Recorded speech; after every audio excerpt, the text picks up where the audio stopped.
रुपेश हत्याकांड के बाद से तेजस्वी यादव आज रुपेश के परिवार के लोगों से मिलने पहुंचे थे, जहां पर रुपेश के घर के लोगों से तेजस्वी यादव ने मुलाकात की। उसके बाद से तेजस्वी यादव ने सीधे तौर पर सरकार पर आरोप लगाया है और कहा है कि इसकी जांच जो है वो पुलिस ना करके सीबीआई करे।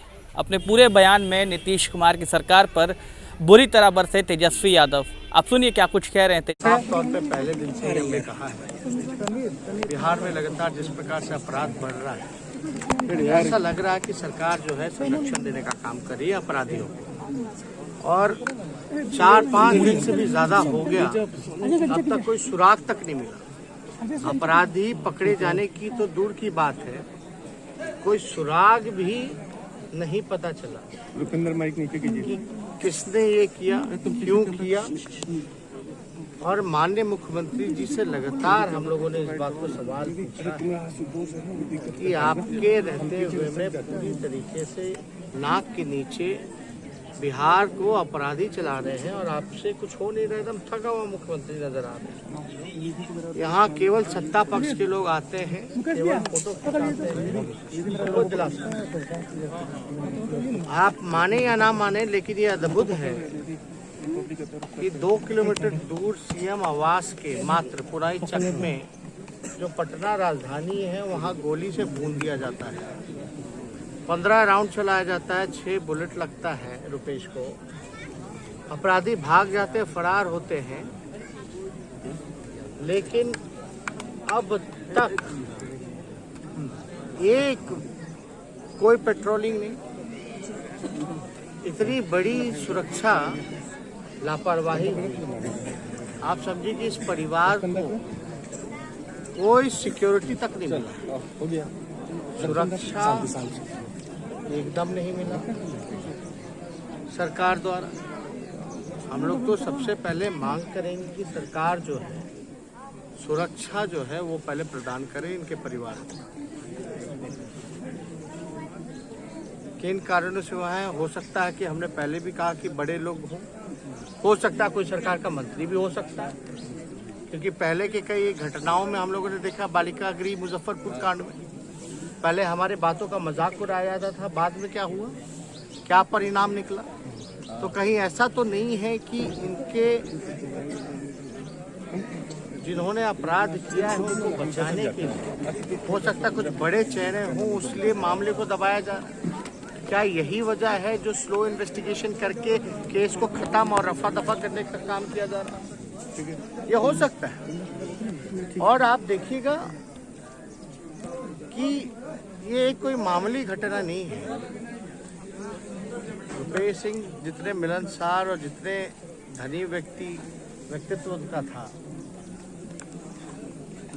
हम लोग भी मिलते जुलते थे, हमारे से तो अच्छी दोस्ती थी, मिलना जुलना था, लेकिन कोई सोच भी नहीं सकता कि उनकी कोई दुश्मनी हो सकती।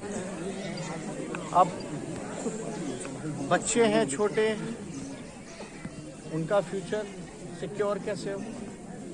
पिता के रहने के बाद तो सिक्योरिटी रहती है, लेकिन अब ऐसी हालात में बड़ा मुश्किल दौर से ये परिवार गुजर रहा है। और बार बार छोटी बच्ची जो है, बेटा जो है 4 साल का, वो भी कह रहा है कि भाई बिहार पुलिस पर उनको विश्वास नहीं है, जांच सीबीआई की होनी चाहिए।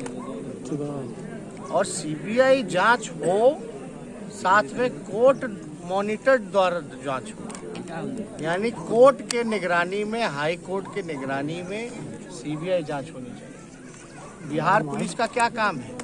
बालू में वसूली, कोरोना में वसूली, दारू में वसूली, घूसखोरी, यही काम रह गया बिहार पुलिस का, और तो कोई काम है ही नहीं। इनके परिवार के लिए क्या मांग करते हैं, क्योंकि वो तो रहे नहीं, तो उनके परिवार के लिए क्या मांग करते हैं? पुलिस के हाथ खाली है। देखिए, अब सरकार से कुछ मांग करने का कोई फायदा है,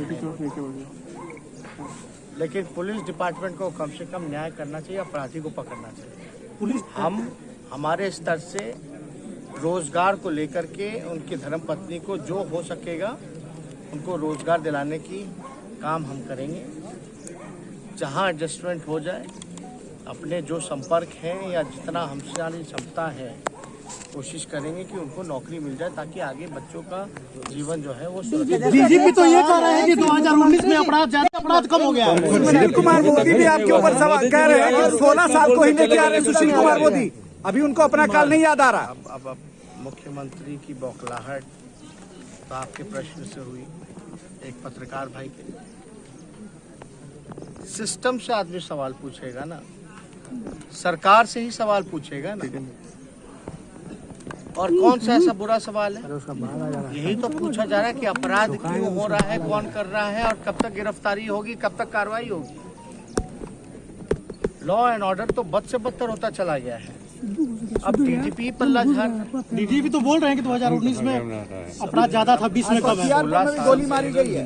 16 साल से मुख्यमंत्री तो नीतीश कुमार है, होम डिपार्टमेंट भी उन्हीं के पास है। तो जो मुख्यमंत्री की जो भाषा है, अब बात करने लगता है हड़प्पा काल पूछने के बाद 15 साल पीछे चले जाते हैं। उनका डीजीपी भी अब बता रहा है 19 का, लेकिन उनको नहीं पता कि 19 में भी मुख्यमंत्री नीतीश कुमार, गृह डिपार्टमेंट उनके पास था। तो ये तो आप पल्ला झाड़ने वाली बात हुई ना डीजीपी को। अगर इस तरह का स्टेटमेंट, गैर जिम्मेदाराना बयान आना, आप इस पे क्या कह सकते हैं? ऐसे लोगों से क्या उम्मीद की जा सकती है? क्या विश्वास रह जाएगा लोगों का सिस्टम से, सरकार से, पुलिस से? कोई कार्रवाई नहीं होती, कोई सुनवाई नहीं होती। और अद्भुत है, इतनी बड़ी बड़ी घटनाएं हो रही हैं, मुख्यमंत्री घर में बैठे हैं। ये कहाँ निकल रहे हैं? कौन सा काम कर रहे हैं? कम से कम अपराध हो गया, आप रोक नहीं पाए तो कम से कम पीड़ितों से मिलकर के उनको तो मजबूती तो दीजिए,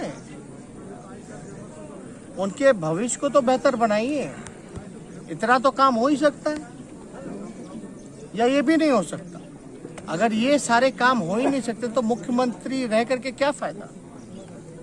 और मुख्यमंत्री तो अपना पहले ही से पल्ला झाड़ रहे हैं। क्या कह रहे हैं कि हमको जबरन मुख्यमंत्री बनाया गया, तो होम डिपार्टमेंट छोड़ दो, दे दो किसी को जिससे चलाए। क्यों पकड़ कर बैठे हुए हैं अगर जबरदस्ती बनाए?